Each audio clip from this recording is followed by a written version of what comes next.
Face చేయాల్సి వచ్చింది. కానీ ఫస్ట్ నేను చెప్పదలుచుకున్న విషయం ఏంటంటే, ఎవరైనా పెళ్లి ఎందుకు చేస్తారంటే హ్యాపీగా ఉండాలి వాళ్ళ అమ్మాయి అబ్బాయి అని చెప్పి పెళ్లి చేస్తారు. బట్ జోగి రమేష్ గారు చేసిన ఉద్దేశం రాంగ్. ఫస్ట్ ఏంటంటే, ఒక పెళ్లి చేసుకున్న తర్వాత ఇద్దరి మధ్యలో గొడవలు వచ్చి విడిపోవడం అనేది కంప్లీట్ డిఫరెంట్ స్టోరీ. బట్ నా పెళ్లి అట్లా జరగలేదు. ఖచ్చితంగా ఈ పెళ్లి ఉండదు, ఇది ఉండే పెళ్లి కాదు అని చెప్పి అతని కొడుకుకి ఉన్న ప్రాబ్లము ముందే అతనికి తెలిసే, ఖచ్చితంగా వాళ్ళ కుటుంబం మొత్తానికి తెలిసే నాకు ఈ పెళ్లి చేశారు. ఖచ్చితంగా అది నేను 100కి 100% చెప్పగలను. పెళ్లికి ముందు ఇక తెలిసి ఒక అమ్మాయి గొంతుని పోయడం అనేది చాలా పెద్ద నేరము. ఇట్లా తనకు కూడా ఒక కూతురు ఉంది, తనకు కూడా ఖచ్చితంగా కూతురు ఉంది. తన కూతురు కూడా ఇట్లా జరిగితే ఏం చేస్తారు? ఇప్పుడు ప్రజలందరికీ సహాయం చేసే ఒక వ్యక్తి పబ్లిక్ పర్సన్, అతను పబ్లిక్ నాయకుడు. మరి తన ఇంట్లో ఆడపిల్లకి అన్యాయం చేశాడు తనే. మరి ఏం చేద్దాం అనుకున్నాడు ఆయన? ఏ ఉద్దేశంతో పెళ్లి చేశాడు? అండ్ నిన్న జోగి రమేష్ గారు జరిగిన ప్రెస్ మీట్ లో ఒక విషయం చెప్పాడనమాట. మా ఇద్దరి మధ్యలో మనస్పర్ధలు, గొడవలు రావడం వల్ల డిస్టర్బెన్సెస్ వచ్చి వాళ్ళు ఏదో విడిపోతున్నారు, బట్ ఇప్పుడు కూడా కలిసి ఉండాలని అనుకుంటున్నాను అంటున్నారు.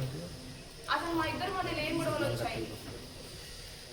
అసలు ప్రాబ్లం ఏంటి? నేను చేసే తప్పేంటి? అసలు విషయాలను పక్కన పెట్టి పక్కదారి పట్టించడానికి ప్రయత్నించాలన్నమాట. అది క్లియర్గా మీ అందరికీ అర్థమవుతుంది ఖచ్చితంగా. ఇప్పుడు అసలు నిన్న మాట్లాడిన దాంట్లో నాకు అది చాలా, అంటే అసలు నేను ఇవాళ వచ్చి మీ అందరి ముందుకు నేను మాట్లాడాలి, మీడియాలోకి రావాలి అని ఏ ఆడపిల్ల అనుకోదు.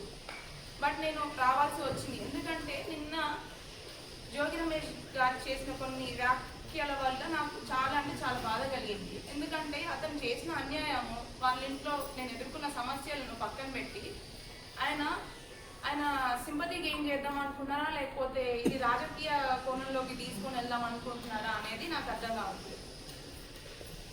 బట్ ఉన్న వాస్తవాలేంటో, ఉన్న విషయాలేంటో మీ అందరికీ నేను ముందుగానే ఎఫ్ఐఆర్లో క్లియర్గా పొందుపరిచాను. అవి 100కి 100% వాస్తవాలు. అండ్ దానికి సంబంధించిన ఎవిడెన్స్లు కూడా నేను ప్రతి ఒక్కటి కోర్టు వారికి ప్లస్ పోలీస్ స్టేషన్లో నేను సమర్పించాను. తొందరలోనే ఆ విషయాలకు సంబంధించిన నిజాలు కూడా మీకు తెలుస్తాయి, బయటపడతాయి.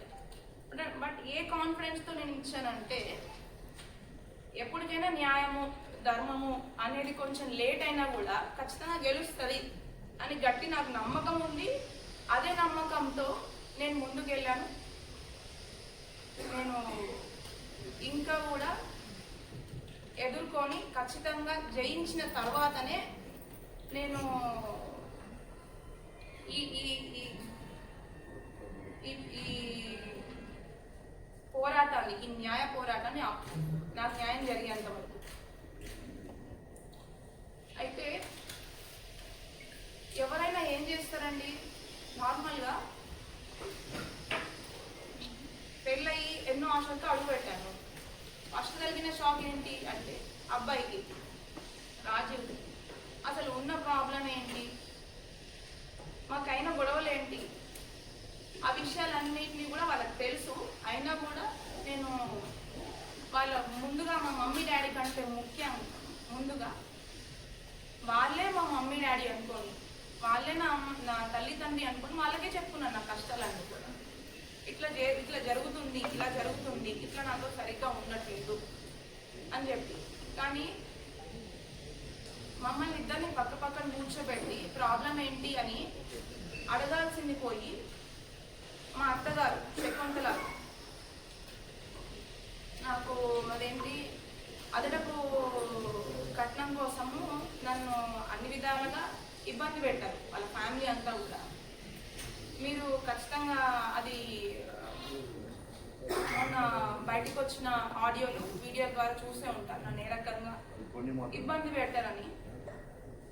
అయితే అవి కొన్ని మాత్రమే. ఇంకా కూడా నేను చేసిన ఒక విషయం ఏంటంటే, నాకు జరిగిన అన్యాయం, నేను ఎదుర్కొన్న ఇబ్బందులు ఖచ్చితంగా అతను పొలిటికల్ బ్యాక్గ్రౌండ్ అండి. మాది అసలు పొలిటికల్ బ్యాక్గ్రౌండ్ కాదు, మాది కంప్లీట్గా బిజినెస్ బ్యాక్గ్రౌండ్. మాకు పొలిటికల్కి బిజినెస్కి అసలు సంబంధం లేదు. సో నేను అదేవిధంగా మా అత్తమ్మ మామయ్యకి నాకున్న ప్రాబ్లమ్స్ని చెప్తే అది పక్కన పెట్టి, విన్నట్టు మొన్న ఆడియోలో ఇన్నోవా పెళ్ళైన కొత్తలోనే అండి, మాది May 28, 2025కి పెళ్ళైతే నెక్స్ట్ ఒక 1 monthలోనే ఆశ్రమం రావడం జరిగింది. అయితే వెళ్ళే ముందే 1 weekలోనే నాకు ఫస్ట్ షాక్ రాజీవ్తో తగిలింది. దాని తర్వాత ఇప్పుడు అది వెళ్ళి వాళ్ళకి చెప్తే, అదనపు కట్నము డబ్బులు తీసుకొని వస్తే నువ్వు హ్యాపీగా ఉంటావు, అతనికి ఇంకా మీరు విన్నట్టు నువ్వు అతనికి ఫీలింగ్స్ వస్తాయి అనేలాంటి బాధాకరమైన. వెంకటేశ్వర్లు గారు కూడా నాకు వాళ్ళతో సంబంధం లేదండి, వాళ్ళు నేను చెప్పినా వినే పరిస్థితుల్లో లేరు, అమ్మాయికి అయితే ఖచ్చితంగా అన్యాయం జరిగింది, కానీ నేను దీంట్లో నేను ఇన్వాల్వ్ అవ్వదలుచుకోవట్లేదు, ఎందుకంటే నేను చెప్తే వినే స్థితిలో లేరు కాబట్టి ప్రొసీడ్ అవ్వమని చెప్పండి వాళ్ళని. ఎందుకంటే నేను ఇన్వాల్వ్ అయినా అమ్మాయికి న్యాయం జరగకపోవచ్చు అని చెప్పి వాళ్ళ సొంత బాబాయ్ వెంకటేశ్వర్లు గారే చెప్పారు. అండ్ ఇంకొక విషయం ఏంటంటే, దానికి ముందు మేము 22 June 2026కి మేము అంటే 24th July 2026కి ఎఫ్ఐఆర్ ఫైల్ చేశాము. బట్ 22 July 2026 1 month ముందు మేము సిపి గారి దగ్గర ఇదే విషయాన్ని ఇదే ఎఫ్ఐఆర్ తీసుకొని కంప్లైంట్ ఇచ్చాము. కంప్లైంట్ ఇచ్చినప్పుడు సిపి గారి దగ్గరికి వెళ్ళి కంప్లైంట్ ఇవ్వగానే ఆయన కూడా దానికి ఏవేవైతే సెక్షన్స్ ఉంటాయో నా దగ్గర ఉన్న ఎవిడెన్స్ చూసి ప్రొసీడ్ అవ్వండి అని చెప్పి సిపి గారికి దాన్ని కన్వర్ట్ చేయడం జరిగింది. ఆ కన్వర్ట్ చేయడం నెక్స్ట్ రోజు వచ్చి SHO దగ్గర కంప్లైంట్ ఫైల్ చేయండి అని చెప్పి చెప్పడం జరిగింది. ఆ 1 day గ్యాప్లోనే మేము మాతో ఒక లాయర్ ఉన్నారు, మా లాయర్ ద్వారా మీడియేషన్ చేసి, లేదు మీరు సిపి దగ్గర కంప్లైంట్ ఇప్పుడే ఫైల్ చేయకండి, ఎఫ్ఐఆర్ ఫైల్ చేయకండి, దీన్ని మనము గ్లోబలే సామరస్యంగా సెట్ చేసుకుందాం అని చెప్పేసి మా లాయర్ ద్వారా మాకు ఒక ఒక ఇంటిమేషన్ ఇచ్చారు. అదేంటంటే, మనము సజ్జల్ గారి దగ్గర కూర్చున్నాం. అసలు మేము అప్పుడు కూడా వెళ్దామని అనుకోలేదు. వాళ్ళు ఒకవేళ జోగి రమేష్ గారు మళ్ళీ పిలిచి మళ్ళీ మాట్లాడాలంటే మేము వెళ్ళదలుచుకోలేదు, ఎందుకంటే అది మాకు నమ్మకం లేదు. 1.5 year నుంచి నన్ను అన్ని రకాలుగా నా కుటుంబాన్ని పెళ్ళైన 1 వారం రోజులకే ఇబ్బంది వచ్చింది అని చెప్పితే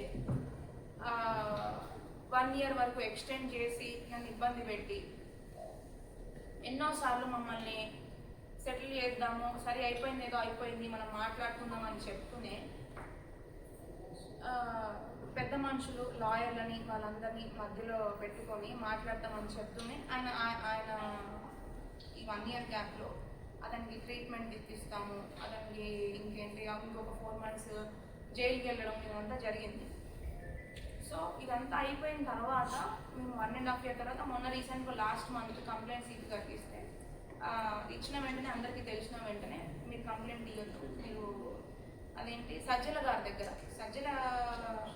రామకృష్ణ గారి దగ్గర మాట్లాడుకున్నాము అని చెప్పితే, సరే సజ్జల రామకృష్ణ గారి దగ్గర అంటున్నారు కాబట్టి మాకు ఆయన మీద పూర్తి నమ్మకం ఉంది, ఒక పార్టీ హెడ్ కాబట్టి మాకు నమ్మకం ఉంది కాబట్టి మేము అక్కడికి వెళ్ళాము. వాళ్ళు చెప్పినట్టే కంప్లైంట్ ఇచ్చిన నెక్స్ట్ రోజు ఆయన మీద గౌరవంతో పెద్దగా మమ్మల్ని పిలిచారు కాబట్టి మేము వెళ్ళాము. వెళ్ళిన తర్వాత అక్కడ ఖచ్చితంగా సజ్జల గారి దగ్గర బెల్లంపల్లి శ్రీనివాస్ గారు ఉన్నారు, అండ్ జోగి రమేష్ గారు, వాళ్ళ కుటుంబ సభ్యులు, వాళ్ళ లాయర్ గారు, వాళ్ళందరూ కూడా తీసుకొని వచ్చి సజ్జల గారి దగ్గర కూర్చోబెట్టడం జరిగింది. మేము మాట్లాడాము. అక్కడ కూడా సజ్జల గారు లేదమ్మా నువ్వు ఆడపిల్లవు కదా, మళ్ళీ కోర్టులో కేసులు అన్నీ వెళ్తే నీకేమొస్తుంది, అంత టైం టేకింగ్ ప్రాసెస్ అదంతా కూడా, మేము అక్కడ కూడా నేను ప్రతి ఒక్క వీడియో నాదేం తప్పు లేదండి, అయినా కూడా మమ్మల్ని ఇట్లా ఇబ్బంది పెడుతున్నాడు 1.5 year నుంచి, ఇంకా మేము విసిగిపోయాము అని చెప్తే నేనేమున్నానమ్మా, నీకు ఖచ్చితంగా న్యాయం జరుగుతుంది అని చెప్పేసి అక్కడ మాట్లాడడం జరిగింది ఒకరోజు వాళ్ళందరినీ పెట్టి కూర్చొని. మరి ఆ విషయాన్ని నిన్న జ్యోతి రమేష్ గారు ఎందుకు మెన్షన్ చేయలేదో నాకు తెలీదు. అది నేను అక్కడికి ఏ ఉద్దేశంతో అయితే వెళ్ళాను, సజ్జల రామకృష్ణ గారి దగ్గరికి, వసంత కృష్ణ ప్రసాద్ గారి దగ్గర కూడా అదే విధంగా వెళ్ళాను. అక్కడికి ఎందుకు వెళ్ళాల్సి వచ్చిందంటే సజ్జల రామకృష్ణ గారి దగ్గరికి వెళ్ళిన తర్వాత ఒక 2 daysలో దీన్ని మ్యూచువల్కి చేసుకున్నాము, సరే అయిపోయింది, ఏదో అయిపోయింది, కూర్చుందాం మాట్లాడుకుందాం అని చెప్పారు. మేము వెయిట్ చేసాము, 2 days వెయిట్ చేసాము, 10 days వెయిట్ చేసాము. కంప్లైంట్ ఇచ్చిన తర్వాత 1 month వెయిట్ చేసాము. 1 month వెయిట్ చేసిన తర్వాత కూడా యాజ్ టీస్ జ్యోతి రమేష్ గారు 1.5 year నుంచి మేము మ్యూచువల్కి వస్తాము, మేము సెట్ చేసుకుంటాము, అదే పద్ధతిని వాళ్ళు సజ్జల గారి దగ్గరికి వెళ్ళిన తర్వాత కూడా కంటిన్యూ చేశారు. సో దాని తర్వాత నాకు అక్కడ కూడా న్యాయం దాని తర్వాత ఇంకొక విషయం కూడా చేశానండి. నేను జగన్ గారి ఆఫీస్ దగ్గర కూడా వెళ్ళడం జరిగింది. నేను అక్కడికి వెళ్ళిన తర్వాత మాకు న్యాయం జరగట్లేదు సజ్జల గారి దగ్గర అని చెప్పి అక్కడ కూడా ఆఫీస్కి వెళ్ళడం జరిగింది. బట్ మేము కలవలేకపోయాము. అక్కడ కూడా వెళ్ళేసి మాకు ఇట్లా అన్యాయం జరిగింది అని చెప్పేసి చెప్పుకున్నాం అనుకుని మాకు ఆ ఛాన్స్ రాలేదు. సరే ఇక్కడ న్యాయం జరగట్లేదు, ఎందుకంటే జ్యోతి రమేష్ గారు చెప్పిన మాట మీద మళ్ళీ కూడా నిలబడట్లేదు, ఇంకా మాకు చేసేది ఏం లేక మేము మళ్ళీ కూడా 24th July 2026 ఇబ్రహీంపట్నం పోలీస్ స్టేషన్లో FIR ఫైల్ చేయడం జరిగింది. ఎందుకంటే ఇంకొక విషయం, ఈ FIR ఫైల్ చేసే ముందు నేను ఒక ఇంపార్టెంట్ విషయం చెప్దామనుకుంటున్నాను మీ అందరికీ. పెళ్ళైంది నాకు 28th May 2025. అయితే పెళ్ళైన 2 monthsకే నా మీద నల్ అండ్ వాయిడ్ కేసు రాజీవ్ వేయడం జరిగింది. దానికి అసలు అంటే వాళ్ళు నేను చెప్తున్నారు కదా, వాళ్ళిద్దరి మధ్యలో మనస్పర్ధలు వచ్చాయి, వాళ్ళు ఏవో అయినాయని చెప్పి. అది మనస్పర్ధలు వస్తే అసలు ఆ ప్రాబ్లమ్స్ ఏంటి, అసలు నేను చేసిన తప్పేంటి?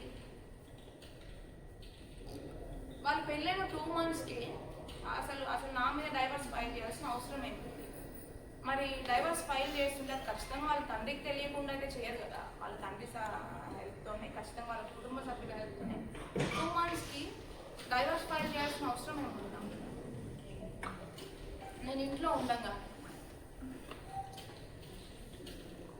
అండ్ ఆ విషయం నాకు ఇప్పుడు అంటే మరి మీకు పెళ్ళైన మరి మీకు ఆగస్టు పెళ్ళైన 2 monthsకే మీకు తెలిస్తే మరి ఇప్పుడు దాకా మీరు ఉండడానికి కారణం ఏంటి అని మీకు క్వశ్చన్ రావచ్చు.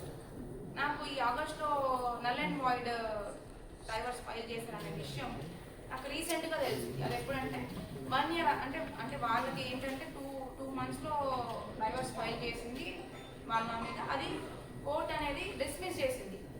ఎందుకంటే దాంట్లో వాళ్ళు రాసిన అలిగేషన్స్ అనేది తప్పు కాబట్టి, నేను సరిపడా ఆధారాలు దానికి సూటబుల్ థింగ్స్ దాంట్లో లేవు కాబట్టి కోర్టే దాన్ని డిస్మిస్ చేసేసింది. కాబట్టి వాళ్ళు అంటే ఇది 1 year తర్వాతనే ఖచ్చితంగా వేయాలి అని చెప్పేసి వాళ్ళు క్లియర్గా అర్థమైపోయింది. నల్ అండ్ వాయిడ్ అని అంటే అది 1 year లోపు వేసుకునే అనమాట. దానికి తగ్గ ఆధారాలు లేవు కాబట్టి దాన్ని డిస్మిస్ చేసి 1 year తర్వాత వాళ్ళు కేసు ఫైల్ చేయడం జరిగింది. సో ఈ గ్యాప్లో వాళ్ళు కొన్ని అంటే 1 year డ్రాగ్ చేయాలి కదా, మరి ఈ 1 yearలో ఏం చేద్దాము అని చెప్పేసి 1 yearలో అన్ని సర్వరకాలుగా సర్వ విధాలుగా ఈ విషయం బయటికి రాకుండా అసలు విషయాలు దాచిపెట్టి వీళ్ళని ఎట్లా టైం పాస్ చేయాలి. ఎందుకంటే మొహం మీద వెంటనే మాకు మీ అమ్మాయి నచ్చలేదు, మాకు వద్దు అని చెప్తున్నారు అనుకోండి, మా తప్పైతే ఏం లేదు. మరి ఇంకేం రీజన్ చెప్పి వీళ్ళని వదిలించుకోవాలి? తప్పైతే 100% మా వైపే ఉంది, జ్యోతి రమేష్ గారి వైపు రాజీవ్ వైపే ఉంది అని తెలిసి పెళ్లి చేశారు. మరి వీళ్ళని ఎట్లా డ్రాగ్ చేయాలి, దీన్ని ఎట్లా కంటిన్యూ చేయాలి అని చెప్పేసి ఏం చేశారంటే అసలు విషయాలన్నీ కూడా మా మమ్మీ వాళ్ళు ఏంటి అసలు అమ్మాయికి సరిగ్గా ఉండట్లేదు, అబ్బాయి సరిగ్గా ఉండట్లేదు, సరిగ్గా కలిసి ఉండట్లేదు అని చెప్పి మా మమ్మీ వాళ్ళు